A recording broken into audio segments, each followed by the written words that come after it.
اللہ تعالیٰ نے رمضان میں زوجہ کے قریب جانے سے صحابہ کو منع کیا تھا. بڑا دلچسپ واقعہ ہے. رمضان کی راتوں میں بھی زوجہ کے قریب جانے سے منع کیا تھا. ایک صحابی تھے، وہ رات میں کہیں چلے گئے. اب بڑے پریشان ہوئے، رسول اللہ صلی اللہ علیہ وسلم کے پاس آئے، عرض کیا یا رسول اللہ مجھ سے غلطی ہوئی، رمضان کی رات میں نے اپنی زوجہ کے قریب چلا. آپ نے فرمایا کیوں؟ وہ بڑا دلچسپ واقعہ ہے، بس بظاہر تھوڑا حیا کے خلاف بھی ہے لیکن اتنا بھی نہیں ہے. وہ کہہ رہے میری زوجہ کہیں پانی بھرنے کے لیے جا رہی تھی، ان کی پنڈلی کھلی تو میری نظر بیوی کی پنڈلی پر پڑی اور میں بس پاگل ہو گیا بیوی کے عشق میں. میں یہ اس لیے بیان کر رہا ہوں کہ جو لوگ نظر کی حفاظت کرتے ہیں وہ بیوی کے عشق میں پاگل ہوتے ہیں. جو دن رات انٹرنیٹ پر پنڈلیاں دیکھتے رہتے ہیں انہیں بیوی کی پنڈلی بھی کیا شکل بھی اچھی نہیں لگتی ان کو. بد نظری کا یہ عذاب ہے، وبال ہے کہ جو اللہ نے گھر میں آپ کے لیے بٹھائی ہے وہ آپ کو اچھی نہیں لگے گی. تو نظر کی حفاظت کیا کرو، اس سے آپ کو اپنی بیوی سے عشق ہوگا، محبت ہوگی. بات آ رہی ہے سمجھ میں؟ تو اب دیکھو کیسا روزے کی حالت ہے. رمضان میں پابندی ہے، اسلام میں حکم تھا جو رمضان میں بیوی سے ہمبستری کرے گا 60 روزے لگاتار رکھنے پڑیں گے.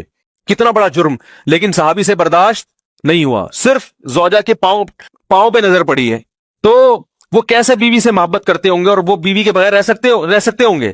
اور آج لوگوں کے فون آتے ہیں، ہماری بیگم جس دن میکے جاتی ہے اتنی خوشی ہے، ایسا اچھا سا فیل ہوتا ہے، ایسا عجیب سا محسوس ہو رہا ہوتا ہے جیسے آزاد ہو گئے.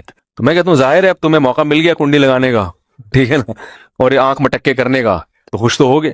تو یہ بھی ایک عذاب ہے جو لبرل لوگ نے جس عذاب میں ڈالا ہوا ہے نا، اس میں عورت کے حقوق نہیں ہے. عورت کے حقوق نظر کی حفاظت میں اور عورت کے پردہ کرنے میں ہے. جب مرد باہر نکلے گا سب پردے میں ہوں گی تو آئے گا کس کے پاس؟ بیگم کے پاس ہی آئے گا. تو اتنے منہ کالا کرنے کے راستے کھول دیے ہیں تو ظاہر ہے پھر کامیاب ازدواجی زندگی نہیں ہوتی. تو نبی کے پاس آئے، عرض کیا یا رسول اللہ میں برداشت نہیں کر پایا. تو آپ مسکرا دیے. تو وہ نبی کے پاس گئے، یا رسول اللہ ایسے ہوا، مجھ سے غلطی ہو گئی. تو آپ نے فرمایا کیوں؟ فرمایا ایسا ہو گیا تھا.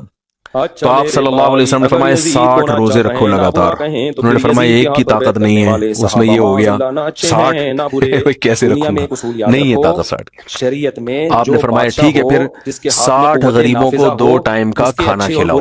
فرمایا اس کی بھی طاقت، بولو بھائی نہیں. اتنے میں ایک صحابی لائے کوئی چیز صدقہ کرنے کے لیے. تو آپ نے فرمایا چلو اصل حکم تو یہی ہے کہ 60 روزے یا پھر 60 غریبوں کو کھانا، وہ نہیں تو چلو فی الحال ان کو تنبیہ کے لیے کچھ ان سے صدقہ کروا لیتا ہوں. فرمایا چلو یہ فلاں خیرات کی ایک چیز لے کر آئے ہیں، تم یہ لے کے غریبوں میں بانٹ دو. انہوں نے فرمایا مجھ سے زیادہ غریب پورے مدینہ میں بھائی کوئی بھی نہیں. آپ صلی اللہ علیہ وسلم مسکرانے لگے، فرمایا جاؤ کھاؤ اور بچوں کو کھلاؤ. بھائی غلطی بھی ہوئی اور گھر میں راشن بھی آ گیا. تو اس کے بعد قرآن کی آیت نازل ہوئی کہ احل لکم لیلۃ الصیام الرفث الی نسائکم ہن لباس لکم وانتم لباس لہن علم اللہ انکم کنتم تختانون انفسکم فتاب علیکم وعفی عنکم فالآن باشروہن وابتغوا ما کتب اللہ لکم. فرمایا اللہ کو بتایا کہ تم اس حکم پر عمل نہیں کر سکتے، لہذا رمضان کی راتوں میں تمہیں اپنی بیوی کے پاس جانے کی اجازت ہے، لہذا ان کے پاس جایا کرو اور اس اولاد کو تلاش کرو جو اللہ نے تمہارے مقدر میں لکھ دی ہے.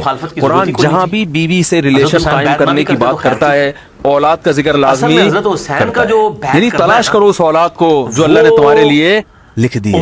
ما کتب اللہ لکم، ما کتب اللہ علیکم نہیں ہے. علی کا مطلب تمہارے خلاف، لکم کا مطلب تمہارے فائدے کے لیے. لام عربی میں نفع کے لیے آتا ہے، اعلیٰ عربی میں ضرر اور نقصان کے لیے آتا ہے.